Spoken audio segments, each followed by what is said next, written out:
Hello friends, welcome back to my YouTube channel.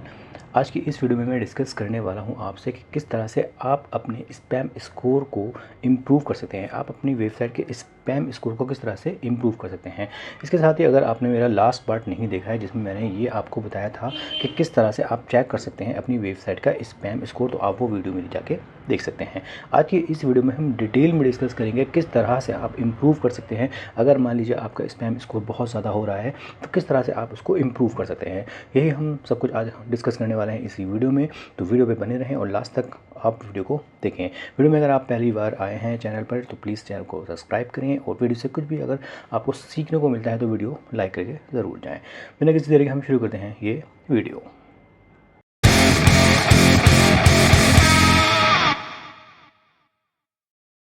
ये दोस्तों, start करते हैं हम आज का ये टॉपिक जिसका नाम है how to improve spam score of your website. अगर आप जिन वेबसाइट पे सबमिशन करते हैं उनका स्पैम स्कोर अगर बहुत ज़्यादा है, या फिर कोई क्लाइंट है आपका, उस क्लाइंट की वेबसाइट का भी अगर स्पैम स्कोर बढ़ रहा है या बहुत ज़्यादा है, या फिर आपकी ख़ुद की वेबसाइट का स्पैम स्कोर अगर बहुत ज़्यादा है, तो किस तरह से आप अपने वेबसाइट के स्पैम स्कोर को इम्प्रूव कर सकते हैं। अगर मान लीजिए आपके जो वेबसाइट है या कोई भी एक XYZ वेबसाइट है जिनका स्पैम स्कोर 30 या 60 प्लस हो रहा है, तो ऐसी उन वेबसाइट्स का आप स्पैम स्कोर किस तरह से इम्प्रूव कर सकते हैं, यही हम आज डिस्कस करने वाले हैं। स्पैम स्कोर जो होता है दोस्तों, वो किसी भी वेबसाइट पे जब आप स्पैमिंग करते हैं, आप अनएथिकल वे में आप उन पे वर्क करते हैं, तो उसका एक मोज आपको एक डिक्लेयर करता है, एक स्कोर जो 100 तक जो है आपको 0 से लेकर 100 तक जो काउंट करता है। तो जिन वेबसाइट का जो स्पैम स्कोर बहुत ज़्यादा होता है, उन वेबसाइट का जो ट्रैफिक होता है या रैंकिंग होती है वो ड्रॉप्स जो है हो जाते हैं। तो इस तरह की जो वेबसाइट्स होती हैं उनको हमें अवॉइड करना चाहिए। जिनका स्पैमिंग स्कोर अगर 30 या 60 से भी ज़्यादा है तो उन वेबसाइट पे आप सबमिशन ना करें, ठीक है। तो अगर मान लीजिए आपकी जो वेबसाइट है उसका स्पैम स्कोर बढ़ गया है तो क्या क्या आपको करना होगा, यही हम आज डिस्कस करने वाले हैं। To improve your website spam score, you need to clean up the toxic backlinks। तो अब आपको ये जानना है कि टॉक्सिक बैकलिंक्स होते क्या हैं। जो टॉक्सिक बैकलिंक्स होते हैं वो आपके हार्मफुल जो बैकलिंक्स आप बनाते हैं वो हार्मफुल बैकलिंक्स होते हैं, स्पैमी बैकलिंक्स होते हैं, लो क्वालिटी जो बैकलिंक्स आप बनाते हैं वो बैकलिंक्स होते हैं। तो इस तरह के जो टॉक्सिक बैकलिंक्स हैं उनको आपको एक्सप्लोर करना है, उनकी एक लिस्ट बनाना है, ठीक है, और उनको फिर आपको अवॉइड करके उनको रिमूव करना है या डिसअबाउ करना है। किस तरह से आप ये कर सकते हैं ये हम आगे डिस्कस करने वाले हैं। And avoid the keyword stuffing, Boeing links, hidden text, the mobile friendliness and the site security. Okay, तो ये सारी चीज़ें आपको अवॉइड करनी है और कुछ चीज़ों का आपको ध्यान रखना है। तो हम ये सारी चीज़ें अभी आगे डिस्कस करने वाले हैं टॉक्सिक बैकलिंक्स के बारे में, राइट। एंड किस तरह से आप उसको रिजॉल्व कर सकते हैं, किस तरह से आप उसको फिक्स कर सकते हैं, ये भी हम आगे डिस्कस करने वाले हैं।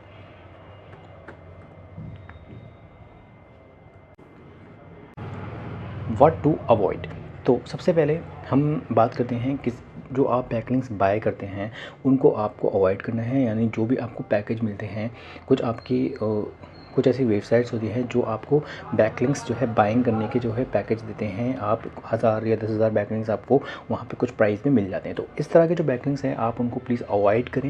इस तरह के बैकलिंक्स आपको नहीं खरीदने हैं। जो जेन्युइन एंड नेचुरल जो बैकलिंक्स होते हैं जो आप वेबसाइट पे मैनुअली बनाते हैं वही आपकी वेबसाइट के लिए बेनिफिशियल होते हैं। तो इस तरह के बैकलिंक्स को जो है आप बाइंग जो है ना करें, आप बाइंग बैकलिंक्स ना करें, राइट। तो इसको अब आपको अवॉइड करना है। कीवर्ड स्टफिंग क्या है कि आपको कोई कंटेंट है उसमें आप ज़बरदस्ती कीवर्ड जो है स्टफ़ कर रहे हैं, अननेसेसरी कीवर्ड जो है आप स्टफ़ कर रहे हैं, तो कीवर्ड स्टफिंग को भी आपको अवॉइड करना है। हिडन टैग्स और अग्रेसिव टैक्टिक्स। हिडन टैग्स एक ऐसी टेक्निक होती है जब कोई भी यूज़र का कोई कंटेंट होता है तो हम एक टैग्स को हिडन कर देते हैं। सर्च इंजन को भी जो है हम एक तरह से डिसीव करते हैं और हम यूज़र फ्रेंडली जो यूज़रनेस होते हैं उनको भी जो है एक तरह से।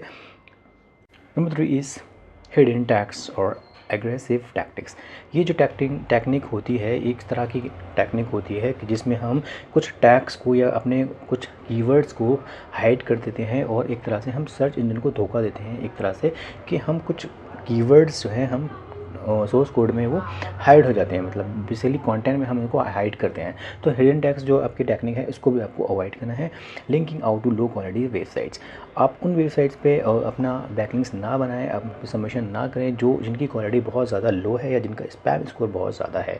टॉक्सिक बैकलिंक्स के बारे में मैंने अभी डिस्कस कर रहा था कि जो बैकलिंक्स होते हैं वो हार्मफुल जो आपके बैकलिंक्स होते हैं या बिल्कुल लो क्वालिटी के जो बैकलिंक्स होते हैं, उस तरह के जो बैकलिंक्स होते हैं जो आपकी वेबसाइट के लिए बहुत ज़्यादा हार्मफुल होते हैं, इस तरह के जो बैकलिंक्स हैं उनको आपको अवॉइड करना है। चेक डुप्लीकेट कंटेंट, आप अपनी वेबसाइट का जो कंटेंट है उसको आपको चेक करना है।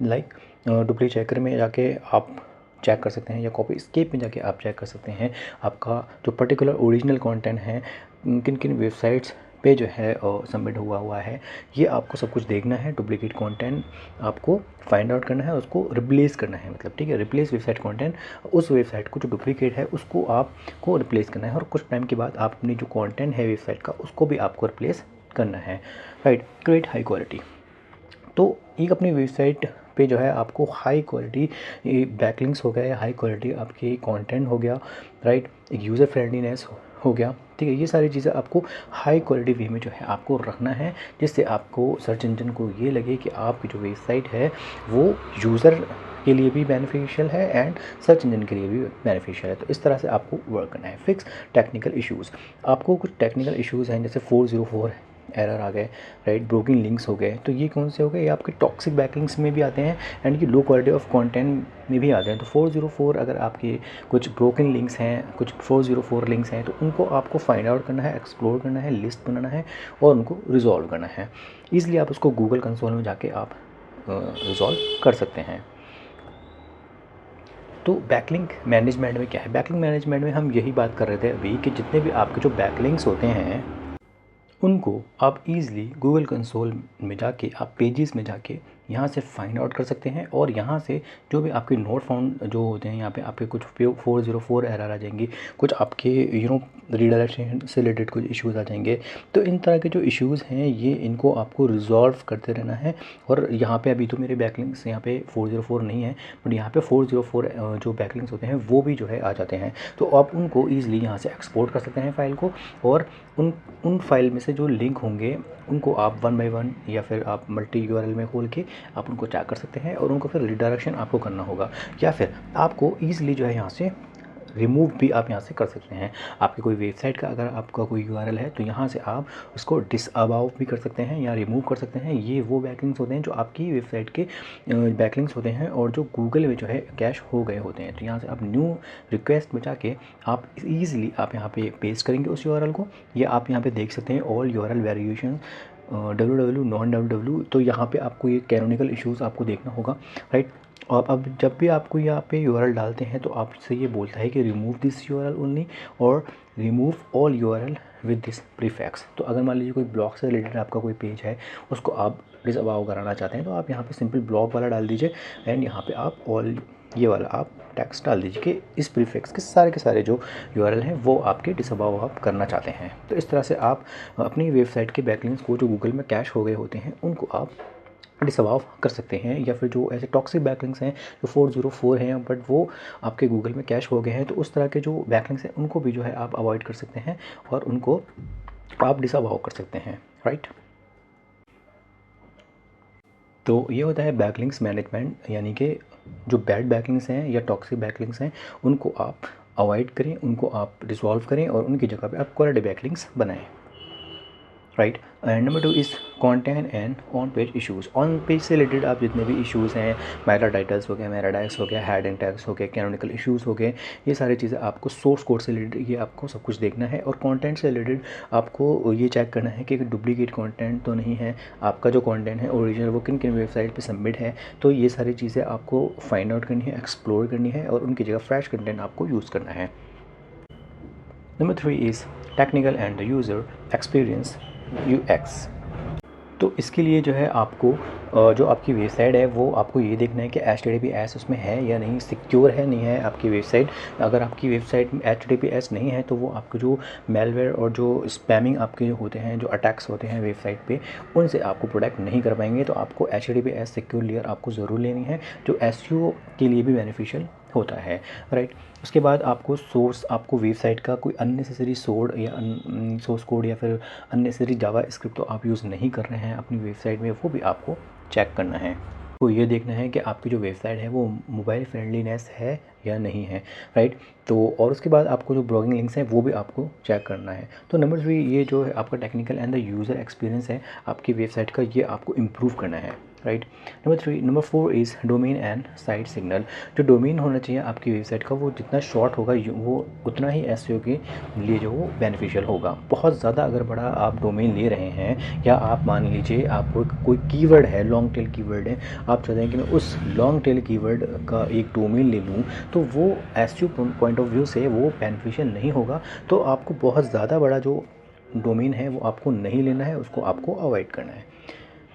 एंड साइड सिग्नल में आपको ये कि सोशल मीडिया जो प्लेटफॉर्म्स होते हैं उनमें आपको डेली कंटेंट डालना है, डेली पोस्ट करना है, और अपनी वेबसाइट से रिलेटेड जो कंटेंट है उसको भी आप फ्रेश कंटेंट जो है आप यो डेली डालें या वीकली आप डालें। अगर आप मान लीजिए ब्लॉग डाल रहे हैं या थर्ड पार्टी वेबसाइट पे भी आप डाल रहे हैं तो आप फ्रेश कंटेंट आपको यूज़ करना है। बहुत ज़्यादा डुप्लीकेसी आपको नहीं लानी है अपनी वेबसाइट पे, राइट। तो इन चीज़ों का आपको ध्यान रखना है, जिसकी वजह से आप अपने वेबसाइट के जो स्पैमिंग स्कोर है उसको आप इम्प्रूव कर सकते हैं। अगर आपका मान लीजिए बहुत ज़्यादा स्पैमिंग स्कोर हो रहा है तो आप जो क्वालिटी बैकलिंक्स आप जो बनाएंगे वो उन वेबसाइट को आप इंडेक्स कराते रहें, पिंग कराते रहें।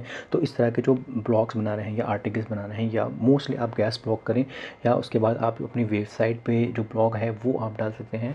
इसकी वजह उसको आप कैश कराते रहें, राइट। तो आपको हाई क्वालिटी बैकलिंक्स आपको क्रिएट करना है, आपको हाई क्वालिटी कंटेंट जो है यूज़ करना है। तो इस तरह से जो है आप अपने फ्रेश कंटेंट को यूज़ करके आप अपने स्पैम स्कोर को इम्प्रूव कर सकते हैं। टॉक्सिक बैकलिंक्स को जो है आप अवॉइड करके अपने जो वेबसाइट है उसका स्पैम स्कोर इम्प्रूव कर सकते हैं, राइट। अब अपना कंटेंट आप फ्रेश डालें, आप बैकलिंक्स जो 404 है उनको इम्प्रूव करें, राइट। तो इस तरह से आप अपने जो वेबसाइट है उसको आप स्पैम स्कोर को आप इम्प्रूव कर सकते हैं। तो आशा करता हूँ दोस्तों आपको ये वीडियो से कुछ ना कुछ समझ में आया होगा। वीडियो से अगर आपको कुछ भी सीखने को मिला तो आप मेरे चैनल को प्लीज़ सब्सक्राइब करें और वीडियो को प्लीज़ लाइक करें। मिलते हैं नेक्स्ट वीडियो में नेक्स्ट क्लास के साथ। धन्यवाद।